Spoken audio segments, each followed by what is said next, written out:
Hello friends and welcome back to Khadak Cinema. ನಿಮ್ಗೆಲ್ಲ ಗೊತ್ತಿದೆ, industry 3 ವಿಭಾಗದಲ್ಲಿ ಇಂಪ್ರೂವ್ಮೆಂಟ್ಸ್ ಆಗಬೇಕಾಗಿದೆ. ಮೊದಲನೇದು ನಂಬರ್ ಆಫ್ ಸ್ಟಾರ್ಸ್ ಇಂಡಸ್ಟ್ರಿಯಲ್ಲಿ ಜಾಸ್ತಿ ಆಗಬೇಕು. ಎರಡನೇದು ನಂಬರ್ ಆಫ್ ಗುಡ್ ಡೈರೆಕ್ಟರ್ಸ್ ಜಾಸ್ತಿ ಆಗಬೇಕು. ಅಂಡ್ ಮೋರ್ ಇಂಪಾರ್ಟೆಂಟ್ಲಿ ಪ್ರೊಡಕ್ಷನ್ ಹೌಸ್ಗಳು ಇಂಪ್ರೂವ್ ಆಗಬೇಕು. ಆಗ ಮಾತ್ರ ಇಂಡಸ್ಟ್ರಿಯಲ್ಲಿ ಇರುವಂತಹ ಗ್ಯಾಪ್ನ ಫಿಲ್ ಮಾಡೋದಕ್ಕಾಗೋದು ಅಂಡ್ ಇಂಡಸ್ಟ್ರಿ ಅಗಾಧವಾಗಿ ಬೆಳೆಯೋದು. ಆ ನಿಟ್ಟಿನಲ್ಲಿ ಮೊದಲನೇ ಪಾಯಿಂಟ್ ಬಗ್ಗೆ ಮಾತಾಡೋದಾದ್ರೆ, ನಮ್ಮ ಸೂಪರ್ ಸ್ಟಾರ್ಸ್ಗಳ ಸಂಖ್ಯೆ ತುಂಬಾ ಕಡಿಮೆ ಇದೆ. ಸೊ ಆಲ್ರೆಡಿ ಎಸ್ಟಾಬ್ಲಿಷ್ ಆಗಿರುವಂತಹ ಆಕ್ಟರ್ಗಳು ಆ ಜಾಗಕ್ಕೆ ನುಗ್ಗೋದಕ್ಕೆ ಆದಷ್ಟು ಪ್ರಯತ್ನ ಪಡಬೇಕು. ಈ ಹಿಂದೆ ಇವರು ಇಂಡಸ್ಟ್ರಿಗೆ ಬಂದಾಗ ಏನೋ ಆಗ್ತಾರೆ ಅಂತ ಹೋಪ್ ಇತ್ತು. ಆದರೆ ಅನ್ಫಾರ್ಚುನೇಟ್ಲಿ ಅವರ ನಂಬರ್ ಆಫ್ ಸಿನಿಮಾಸ್ ಜಾಸ್ತಿ ಐತೆ ಹೊರತು ಇಂಡಸ್ಟ್ರಿಗೆ ಒಳ್ಳೆ ಹಿಟ್ಸ್ಗಳನ್ನ ಕೊಡೋದ್ರಲ್ಲಿ ಎಲ್ಲೋ ಹಿಂದೆ ಉಳಿದ್ರು ಅಂತ ಅನ್ಸುತ್ತೆ. ಬಟ್ ಈಗ ಅವರೆಲ್ಲ ಒಂದು ಡಿಫರೆನ್ಸ್ನ ಕ್ರಿಯೇಟ್ ಮಾಡೋದಕ್ಕೆ ರೆಡಿ ಆಗಿದ್ದಾರೆ ಅಂತ ಅನಿಸ್ತಾ ಇದೆ.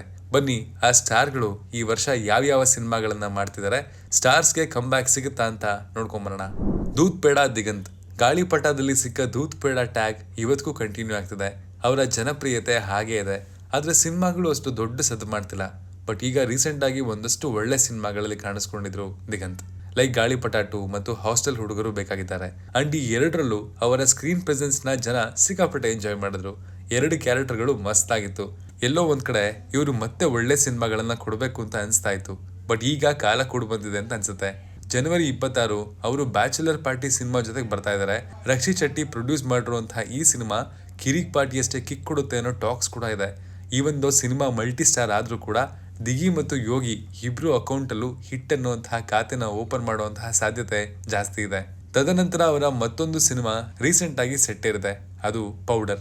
ಏನಪ್ಪಾ ಇದ್ರ ಸ್ಪೆಷಲ್ ಅಂದ್ರೆ, KRG ಅವರು ಮತ್ತು TVF ಮೋಷನ್ ಪಿಕ್ಚರ್ಸ್ ಜೊತೆಗೆ ಕೊಲಾಬರೇಟ್ ಆಗಿ ಮಾಡ್ತಿರುವಂತಹ ಮೊದಲ ಸಿನಿಮಾ ಇದು. TVF ಹಿಂದಿ OTT ಮಾರ್ಕೆಟ್ ಅಲ್ಲಿ ದೊಡ್ಡ ಹೆಸರು ಮಾಡಿರುವಂತಹ ಟೀಮು. ಈಗ ಅವ್ರ ಜೊತೆಗೆ ಟೈಅಪ್ ಆಗಿರುವಂತಹ ಸಿನಿಮಾಗೆ ಗುಲ್ಟು ಡೈರೆಕ್ಟರ್ ಕೂಡ ಸಾಥ್ ಕೊಟ್ಟಿದ್ದಾರೆ. ಸೊ ಸಿನಿಮಾ ಮೇಲೆ ಹೋಪ್ಸ್ ಅಂತೂ ಖಂಡಿತ ಇಟ್ಕೋಬಹುದು. ದಿಗಂತ್ಗೆ ಜೋಡಿಯಾಗಿ ಶರ್ಮಿಳಾ ಮಾಂಡ್ರೆ ಮತ್ತು ಧನ್ಯಾ ರಾಮ್ಕುಮಾರ್ ಅವರು ಆಯ್ಕೆಯಾಗಿದ್ದಾರೆ. ಈ ಕಾಮಿಡಿ ಜಾನರ್ ಸಿನಿಮಾ ದಿಗಂತ್ ಅವರ ಚಾರ್ಮ್ಗೆ ಸಿಕ್ಕಾಪಟ್ಟೆ ಸೂಟ್ ಆಗ್ಬೋದು ಅಂತ ಹೇಳ್ತಿದ್ದಾರೆ. ಸೊ ಖಂಡಿತ ಯಾವ್ದಾದ್ರು ಸಿನಿಮಾ ಇಂದ ಕಂಬ್ಯಾಕ್ ಕೊಡುವಂತಹ ಸಾಧ್ಯತೆ ಜಾಸ್ತಿ ಇದೆ. ಪ್ರಜ್ವಲ್ ದೇವರಾಜ್. ತುಂಬಾ ಸಲ ಇವರು ಕಂಬ್ಯಾಕ್ ಮಾಡಬಹುದು ಅಂತ ಎಲ್ಲರೂ ಕಾಯ್ತಾ ಇದ್ರು. ಆಲ್ಮೋಸ್ಟ್ ಜೆಂಟಲ್ ಮ್ಯಾನ್ ಸಿನಿಮಾ ಬಂದಾಗ ಎಲ್ಲ ಅಪ್ರಿಶಿಯೇಟ್ ಮಾಡಿದ್ರು. But it was wrong timing ಅಂತ ಅನ್ಸುತ್ತೆ. ಬಟ್ ಈಗ ಮತ್ತೆ ಅವರ ಅಪ್ಕಮಿಂಗ್ ಸಿನಿಮಾಗಳಲ್ಲಿ 2 ಸಿನಿಮಾ ಎಲ್ಲರ ಗಮನವನ್ನ ಸೆಳೀತಾ ಇದೆ. ಒಂದು ಮಾಫಿಯಾ. ಈ ಸಿನಿಮಾದ ಬಗ್ಗೆ ಪ್ರಜ್ವಲ್ ಮತ್ತು ಚಿತ್ರತಂಡಕ್ಕೆ ತುಂಬಾ ಹೋಪ್ಸ್ ಇದೆ. ಇದೊಂದು ಥ್ರಿಲ್ಲರ್ ಸಿನಿಮಾ. ಪ್ರಜ್ವಲ್ ಅವರು ಕಾಪ್ ಆಗಿ ಕಾಣಿಸ್ಕೊಳ್ತಿದ್ದಾರೆ. ಮಮ್ಮಿ ಸಿನಿಮಾದ ಡೈರೆಕ್ಟರ್ ಲೋಹಿತ್ ಅವರು ಸಿನಿಮಾಗೆ ಆಕ್ಷನ್ ಕಟ್ ಹೇಳಿದ್ದಾರೆ. ಟಾಕ್ಸ್ ಇರೋ ಪ್ರಕಾರ ಸಿನಿಮಾ ಒಂದು ದೊಡ್ಡ ಪುಷ್ ಕೊಡುತ್ತೆ ಅನ್ನೋದು.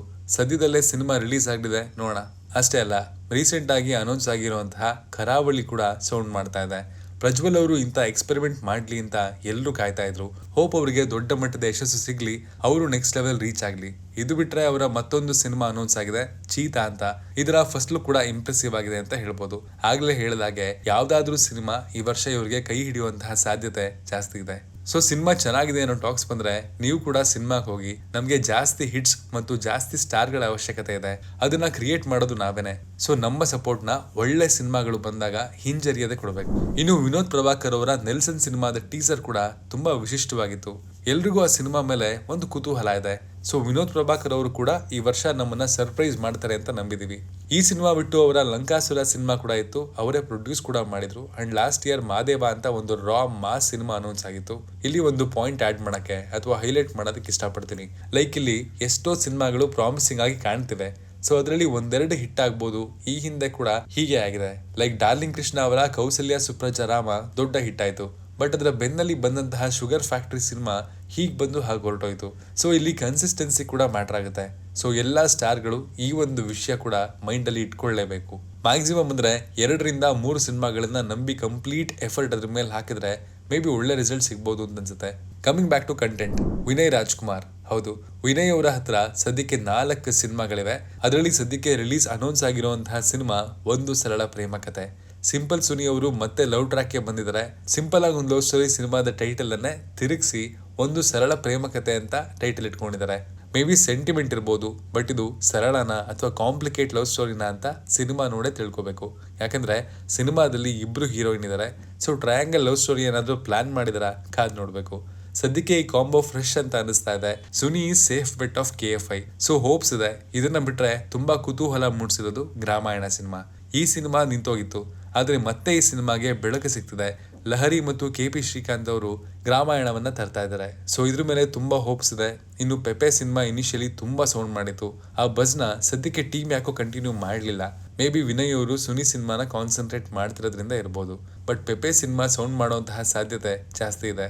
ವಿನಯ್ ಅವರು ಸಿದ್ಧಾರ್ಥ ಮತ್ತು ಅನಂತು ನುಸ್ರತ್ ಸಿನಿಮಾಗಳು ಮಾಡಿದ್ರು. ಸ್ಟಾರ್ ಲೆವೆಲ್ ಇಂಪ್ಯಾಕ್ಟ್ ನ ಕ್ರಿಯೇಟ್ ಮಾಡಲಿಲ್ಲ.